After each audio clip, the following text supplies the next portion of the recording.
when we have high multicollinearity, we are actually dealing with redundant variables, or basically same variable, same information, no variation.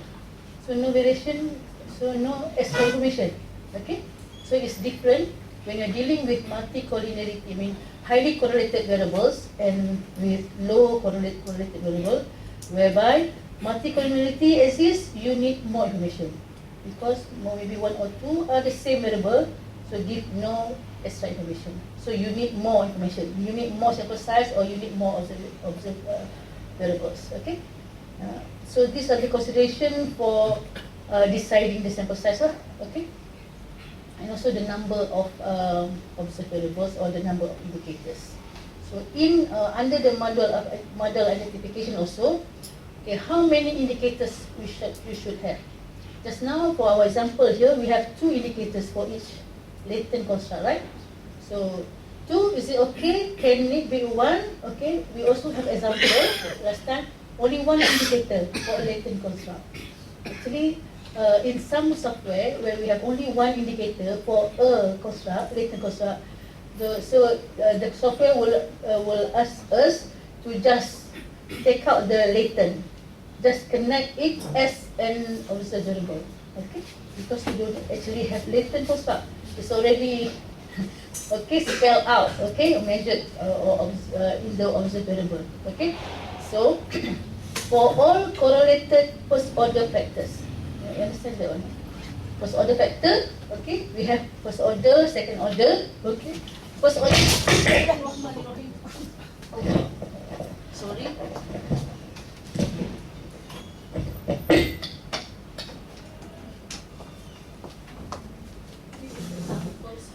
Maybe we can use examples here. Okay, this is first order.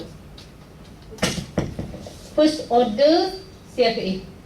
Okay, but if we have another layer where we say spatial and verbal share a common construct over here, a higher order construct. So this will be first order, second order. Okay, so you understand? First order, second order, what does it mean? So for first order factors, like just now, if all factors are correlated, okay, we need to have at least 2 indicators per factor.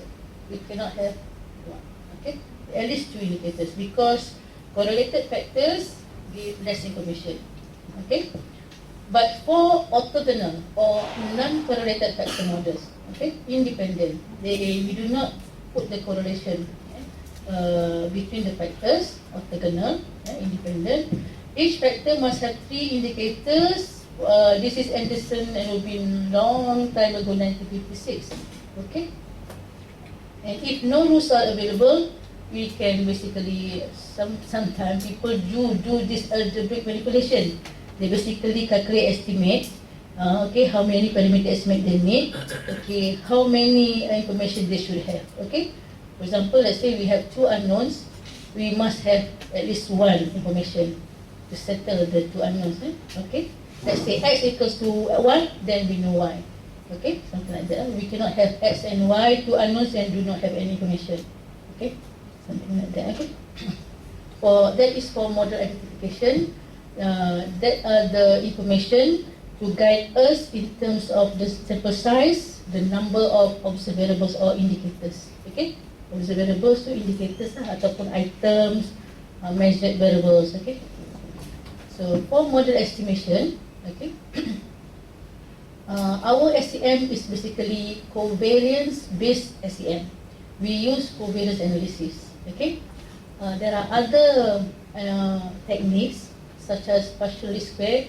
That one uses variance based, simpler. Okay, so this one, if you are using SEM AMOS, usually it is covariance based. AMOS use the engine behind it, use covariance matrix to run the analysis. And also for estimation, there are several in the AMOS.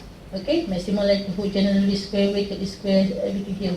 Okay, maximum likelihood is the one we use because it assumes multivariate normal and it's very robust against violation for sufficient sample size. Okay, these are the this is 1990 9919 is 89 usually for Boland, Boland's book. So these are the references for maximum likelihood, the use of maximum likelihood. The generous least squares is okay, but weighted least squares and this EDFWLS, all these usually for non-normal data, they are all in the AMOS. We can pick or tick this one, but these are for data that are not normal, but they say over there, we need to have at least 300 to 500, at least 300 to 500 to run this estimation technique. Asymptotic, distribution free, okay, and whatever it is. So we use the maximum likelihood, okay, and also for this one, maximum likelihood for AMOS, it gives more stable estimate, okay, due to the due to the what back office, is it? Okay, behind what formula they use for calculation. So maximum likelihood is preferable for AMOS pattern. Okay, so we just use the absolute, the default.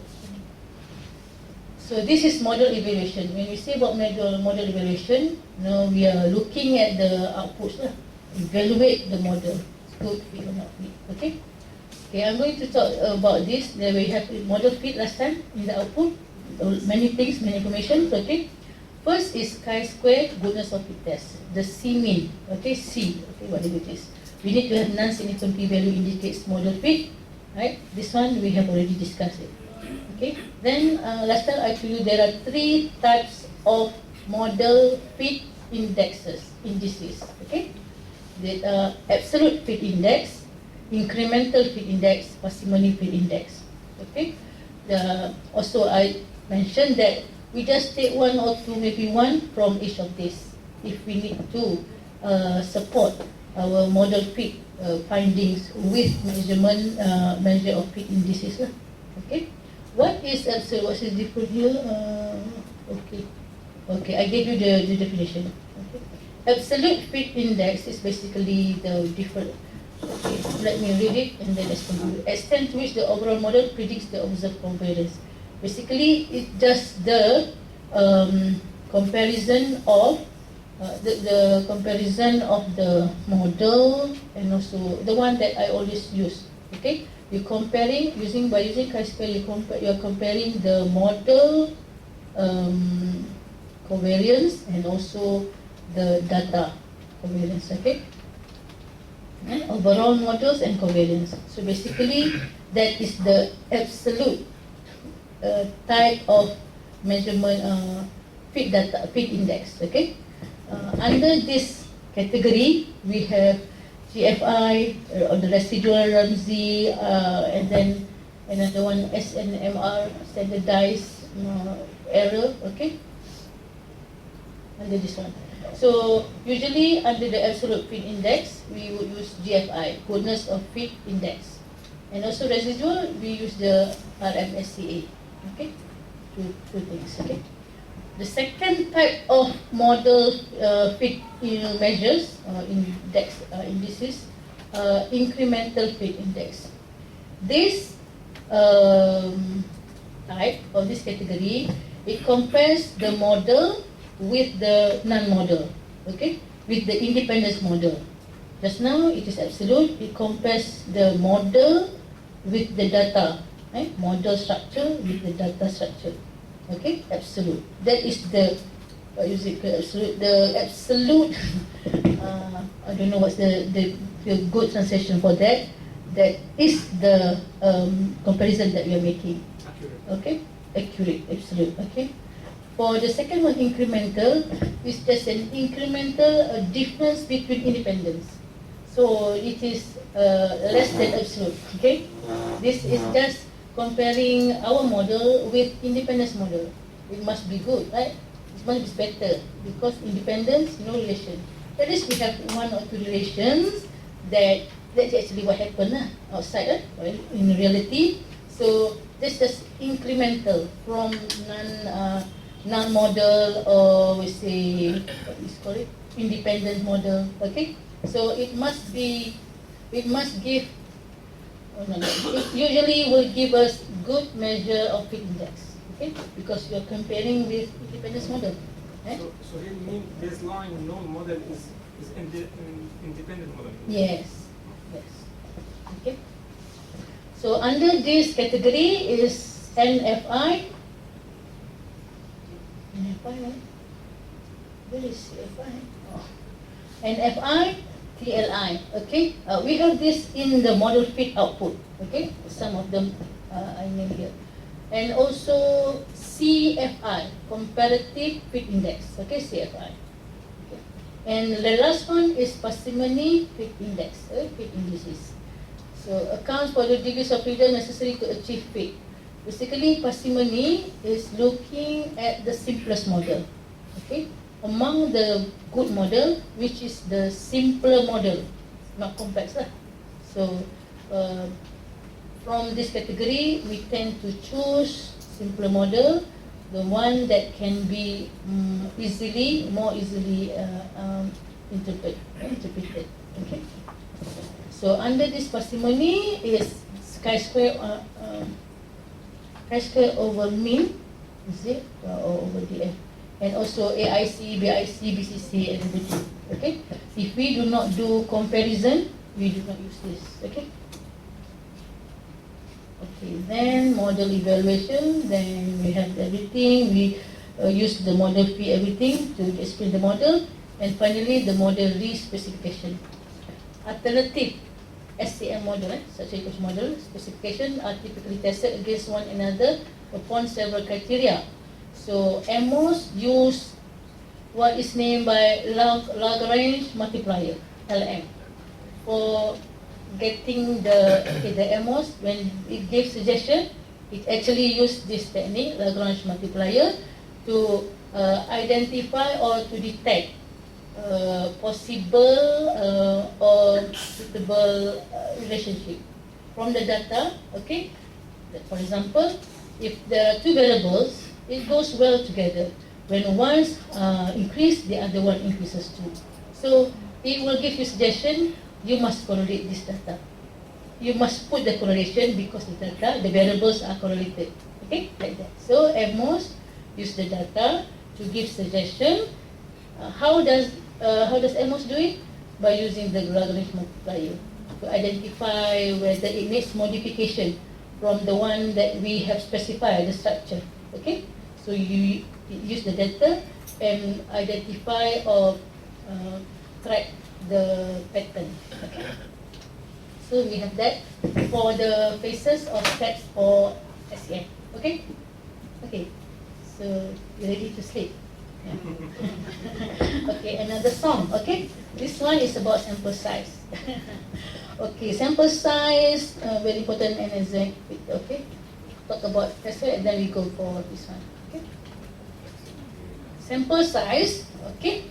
Sample size is basically, like I said yesterday, depending on a formula to do, and also what analysis we're going to use. Okay, and also for SEM, when we decide to use SEM, sample size will depend on several factors. Even though some scholars give rule of thumb here and there. Okay, so the factors that affect your decision on the sample size, minimum sample size for your study, would be the model complexity.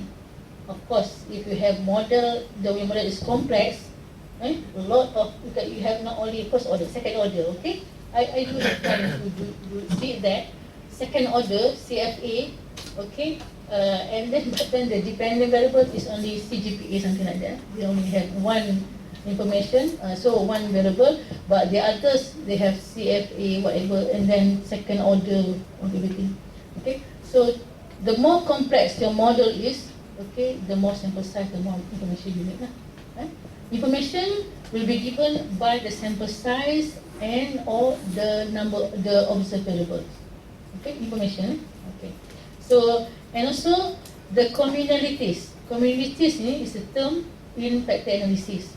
This is the square root of factor loading. Okay, if factor loading is 0.7, okay, you square it, you will get communalities. Okay, communalities is like R square, is the percentage or the degree or the extent the factor explain the observable, the loading. Okay, so if you have 0.7 factor loading, meaning that you can explain it by 50%. So that's why we say 0.7 is good, strong. Okay, factor loading. So communities, okay, if communities, okay, regarding the communities here, okay, if you have 5 or fewer construct, 1, 2, 3, 4, construct we refer to the latent construct, 5 of them or less, and each of them, the construct, we have 3 or more items observable. Okay? You can imagine construct at least 3 items, and it have high communality, 0.6 or higher. Okay, meaning that high loadings. So here and friends say the minimum sample or the sample can be as small as 100 to 150. So small number of construct, and then you have items 3 or more, meaning many lah, not 2. Okay, 3 or more, maybe 5, maybe 7. Okay, and then the communities, the loadings are high, then you can have 100 or 150. That is here. Here doesn't say it is with AMOS, but this is general. AMOS or whatever you use, this is general. Okay, AMOS it say it wants you to have like 200, around 200, because around 200, AMOS will give stable estimate. Okay, stable meaning that good estimate, because sometimes this is the under the screen. Okay, behind the screen illustrator. Okay, the formula that they use using the matrix. Sometimes they will get positive, definite. Okay, everything 1, 1, 1, so they cannot calculate that. Okay. So for stable estimate, so these are the information needed in terms of number of sample size and number of items, right? 3 and more, and also 100 to 150. So and if factors even more, this one is 3, 5, 3, 4, 5, less than 5 or less. Okay? Let's say it is more, 6, and then but then we have less. Okay? Construct are many, items is few. Okay? Okay, and low pula communities, low pula loading. What you expect? Still sample size have to be bigger, right? Because sample size will give you the information. Okay, so that is the scenario lah. And for maximum likelihood estimation, here would suggest 10 respondents per parameter. Boomsma, Klein, Lolin, Bosma, and Hoogland would suggest minimum 200. Stevens would suggest at least 15 per observable. Bentler and Chow would suggest at least 5 times the whatever this one. So whatever you decide for your study, these are among the various references you may use for your. This one is long time ago. Maybe you can have a new one. But these names are the scholars for the area. Okay, Klein, Busma, Hare. Okay, we can quote their name or cite their name. People will know that they did this area. They do this SEM. Okay. In terms of observable indicators, 1, 3, 5. Sometimes you have 19. Is it okay, 19? Okay, these are the one we're going to discuss. Okay, 20. Okay, pedazole, at least 1. Okay, and of course, like I say, depending on the software, maybe if you have only 1 indicator, you need not to draw the latent. Okay, I think it's like the PLS. Just draw the observe, because the latent does not mean anything. Okay, it's already described by the observable. Bentler, not too many, because it will become complex and the model will not be identified. Okay, and here he says 3 to 5 or 7, meaning that 3 is the reasonable number of indicators. But if you want more, or if you have more, make it 5 or 7. don't have too many, okay? Because it will make the model more complex, okay? Just imagine you have many items for this construct and another many items for another construct. Of course, you say that these items load to this particular factor or latent construct. But you may also encounter this. This item may correlate to another item from another construct. Okay, the correlation is there because we have put a lot. So the trick or the rule is let only the strong indicators stay. Okay, meaning that the strong indicators look at the loading, high loading 0.6, 0.7 up to 0. Whatever. Okay, low loading is like 0.5 and above, 0.5 and below. Okay, so high loading meaning strong indicators. Okay, and high loading, and we don't want the items to be correlated highly because it means redundant. Okay, redundant, no extra information, just take out. Okay, when you do the structural equation modeling, from what I experienced, and have a lot of independent observed variables, then it makes the model complicated and also haywire because it will have correlation with some other. Maybe not correlation not high, but you say it's there. Not high, maybe it's 0.4, 0.3, but it's there. So it spoils, okay, the information that the variable wants to give for the factor because it also can explain another factor and also correlate with other item, okay, something like that. So let the strong items remain and take out the less or the weaker items, okay. That's why some people, they want to do CFA to get the strong items only for their construct, okay. So they can do CFA to basically settle with good and strong items, right? So model fit for the CFA is okay, and they can check all the factor loadings, okay? So the last one is on exact fit test. I've used this term on yesterday, on day one. Exact fit test refer to the chi-square test. Okay, chi-square test. Even though this is the strong indicator for model fit because we do hypothesis testing compared to the others, no testing, just the value. Okay, chi-square. One problem is it is sensitive to number of sample size. Okay, number of cases. Okay, the larger sample size, chi-square value tends to increase. Okay, so when it increases, of course, the p-value can no longer be non-significant. When chi-square value becomes take away, greater number than 0, okay, and high number, so we have significant or small p-value. Okay, so in some cases or in some study, when they have high chi-square, meaning that they have significant p-value, so the decision for their testing would be reject hypothesis null of model fit. Okay, meaning that model is not fit. Right?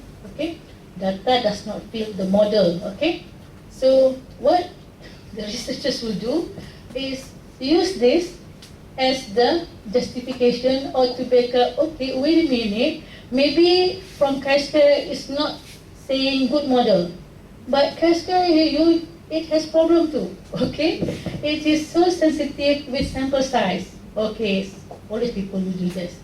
Okay, then say model is not fit, but as we know, chi-square is very sensitive to sample size, and for this study, our sample size is 500, something like that. So we look for other measures of fit index to discuss the model fit, something like that. Okay. So usually it's very difficult to get non-significant p-value. Very difficult to get, meaning very difficult to get low chi-square. That's why sometimes get 1,000, something like that. Okay, when you try to reduce it, Even though we can get hundreds, maybe the p-value is not is still significant. So we will try to use other measures of the index. Okay, always the case. Bukan always. Usually that's the more common one is that one lah. Okay. Kita boleh abaikan sikit lah. Macam mana? Kalau SIM kita besar tapi kita semua okey. So kita boleh Other measures of it. Okay. Kita tak abaikan. We do not ignore. We report it, and then we use this exit clause and saying that due to the high sensitivity of chi-square, so this will get a significant result. Okay.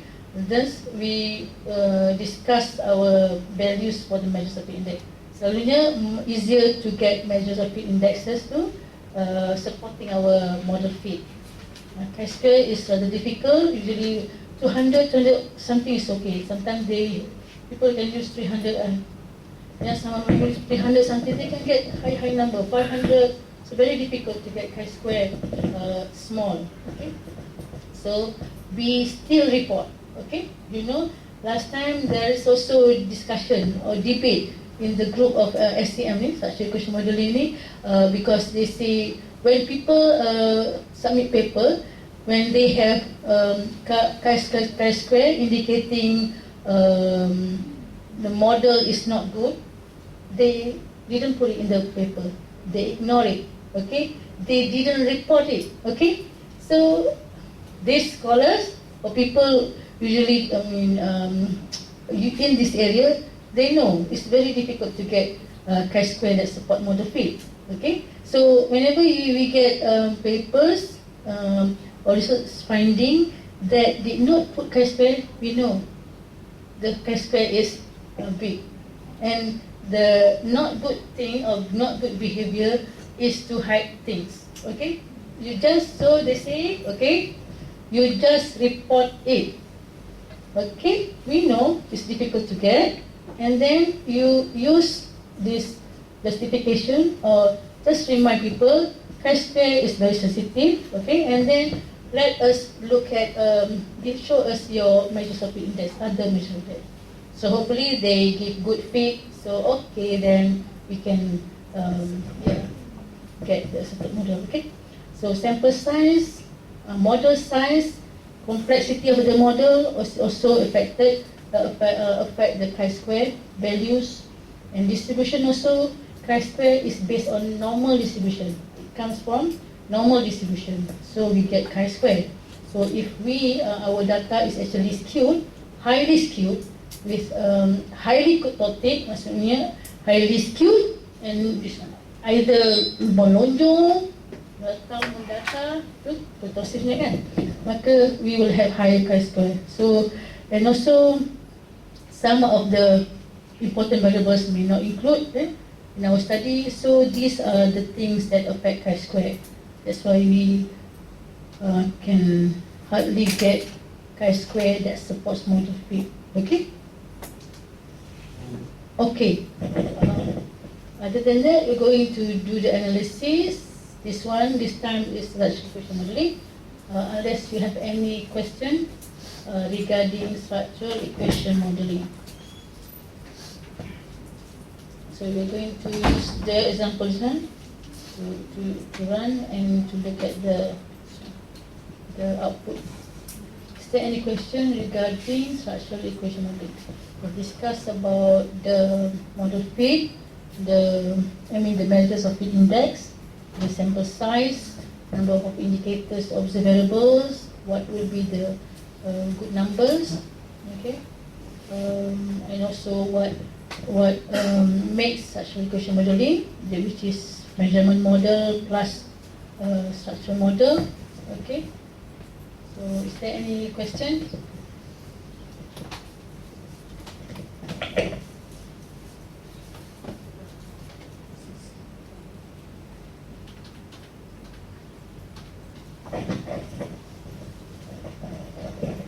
So let's assume no. So we tried the SEM and now we try everything. We have the exercise and experience, CFA, analysis, And now we will try the simple model of SEM. Okay, for latent with two each indicators or observables.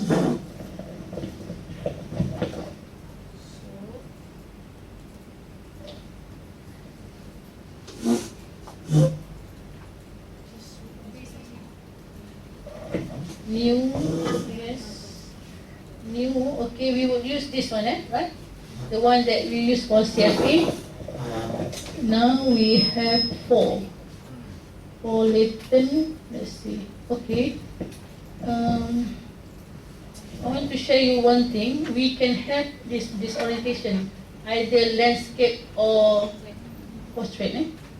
It's in the view set, interface. Okay. View set, interface property. Okay. View set, property. Orientation, portrait or landscape. Let's try landscape. Okay. Okay. The view set, interface property. Okay. We click this to have our canvas, drawing canvas, oriented landscape. Okay. Okay. Okay. So sekarang ni landscape lah. So now we want to have one and then two. One, two, rotate like this, and then we want to have four, another three of this. So select all, and then copy one. Okay. Sorry. Rotate. Then select all. One, two, three, then hit here. Okay. And deselect and the rest arrow.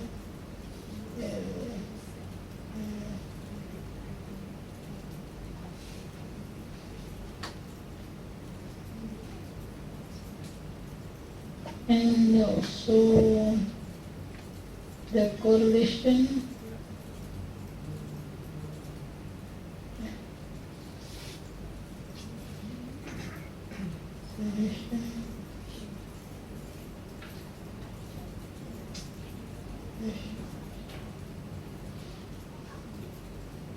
And also this one.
user guide, Warren 9.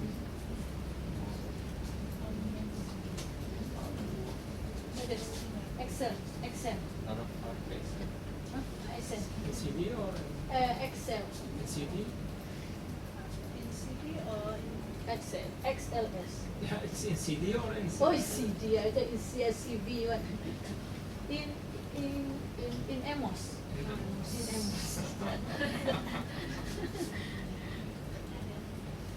Okay, it would be file AMOS 5. Yes. Examples. And make sure the file type is Excel. Okay. Excel.xls. So it will give you user guide. So double click the user guide. There are several sheets. We take Warren 9B. Okay. AMOS 5 example. Okay, make sure the Excel type is Excel. Then it will pop up user guide.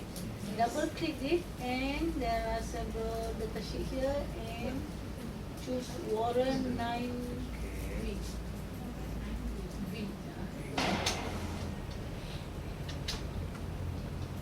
Okay, so this is the important things from the parameter estimates. Okay, from the fit just now, model fit, we have not reject hypothesis now, data fit hypothesis model, p-value greater than 0.05.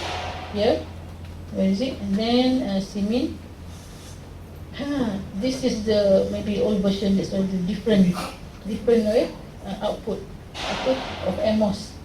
And then we look at GFI 0.7. Other fit indices high, Ramsey low. Okay. This is just point form in terms of point form. Okay.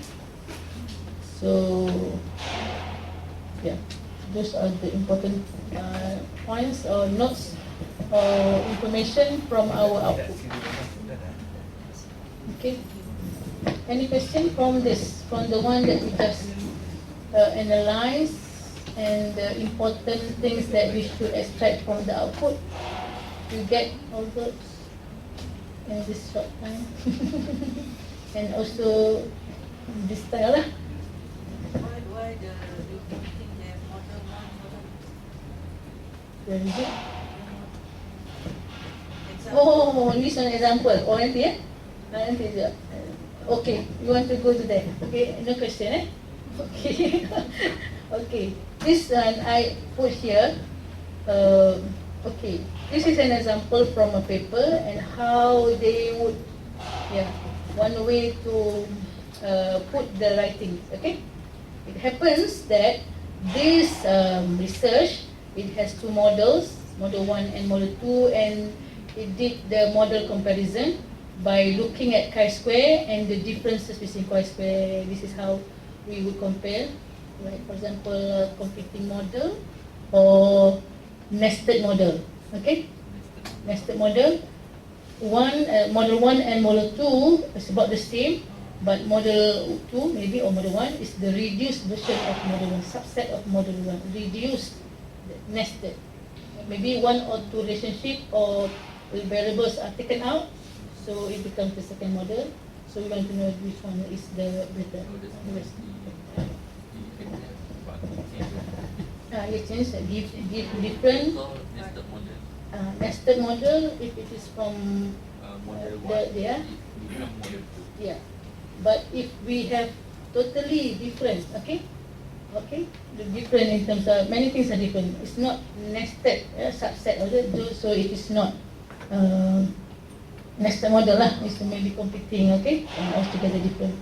So here for the model, there's this paper gives us chi-square, distribution P value, chi-square DF, CFI, Ramsey, CFI for the comparative or the incremental fit index, and RMC for the absolute fit index. Okay. So this one, okay, this is one way of reporting the model fit. The model fit statistics indicate an acceptable model fit, although the chi-square test as a measure of exact fit shows a significant result Significant, dia punya kan? Okay. How Measures. significant? Huh? Significant, isn't it? Yes. It doesn't Yeah, yeah. Okay. Wait. He's trying to make a case here. Okay. Although the chi-square test, this is usually the case, as a measure of exact fit test. Okay, because exact. Okay, it's very strict. Okay, shows a significant. If it alone are considered to be too strict. Okay, that's why it use exact measures of exact ni. This one exact fit ni. Too strict in the structural model literature. Ialah dia punya citations here. References. Therefore, measures of approximate fit are also presented. Macam kita tadi lah, table 3 kan. But just now we had good fit. This time it has significant result. It doesn't say here bad fit or not good fit. Okay, but we know because of the significant p-value, then it say measures of exact fit alone are considered to be too strict. Betul kan? Okay. Trying to back his reason here. Okay. Therefore, measures of approximate fit are also presented in table 3. So measures of approximate fit, maybe tak habis this one dulu. The chi-square over DF ratio is 1.675. Recommended less than 2.5. So we put in the recommended. Just now we try to put in the table recommended threshold value. Here it is in the text. Okay. So sama lah. The root mean square error of approximation is 0.0457, recommended less than 0.08. So C chi-square over DF is the alternative, the approximate fit that this research is providing to help support that their model can also be used. Okay, so this research use chi-square over DF. So looking at the value and comparing to the recommended values. So every all of them basically satisfy, okay, fulfill the recommended values. The RMC root mean square is also 0.05, recommended less than 0.08. The comparative fit index CFI is 0.97, recommended is greater than 0. Okay, so itulah one of the example lah. Ini I took it from the paper directly lah. In our writing here, when we say recommended, shall we put the site or put the reference or no need for that? Okay. Yes, We recommended should. bigger than, lower than, Yes. without any citation. Yeah, we should. Would be We should better. put- Yes. Yes. Because we extracted just Yeah. a few in this section. Understood. Maybe I hope it he stated this the references in the methodology part or give a Okay. table the recommendation, the recommended values. Hopefully, okay. But for sure in our report, document report, the thick one, we must have all that. Okay. And then maybe this one is paper restricted to the number of pages. I don't know. We just extracted this one. Maybe hopefully it has in the earlier sections. Okay, but we should. Yes.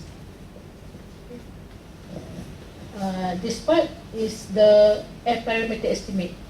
In our model 1, depression had a very strong impact. We just use influence, effect. This one strong impact on the psychological domain and an impact on the physical domain. Okay, when we say strong impact, we would like to provide the value. So beta is 0.75. This one beta is 0.3730. Severity of heart failure also had an impact on the physical domain, but only had a very small impact on it. Okay, this is one way of reporting the parameter estimate. Okay. Beta tu from standardized. Beta ni from standardized. Okay. Sebab whenever we want to report like this, it always standardized. But when we want to report it in an equation altogether, so we put it in unstandardized. Okay. I have also something like this for the in the path analysis last time using the multiple regression. You can also refer to that. Okay, this one. When we put in the equation, okay, this would be the unstandardized. Okay, 0.27. But when we say in the text form reporting, the beta should be in standardized numbers, values. Intention and perceive are significant predictors. Significant variables, okay, what's the value? Beta standardized. Okay? But in equation, we use unstandardized. Okay? Same. Okay? So similarly, beta and p-value. Okay. This one is in the path analysis section. Okay. So actually, from my slides, okay, that's all. Just that I included here, we have concluding remarks, okay, conformity approach, and allows for the analysis of precise, okay, very powerful technique, okay. And if we had a chance, please try use it, okay. You will realize the benefit, okay. Nowadays papers, if you have SEM, PLS, okay, it's more easily to be accepted. Thank you. Any questions?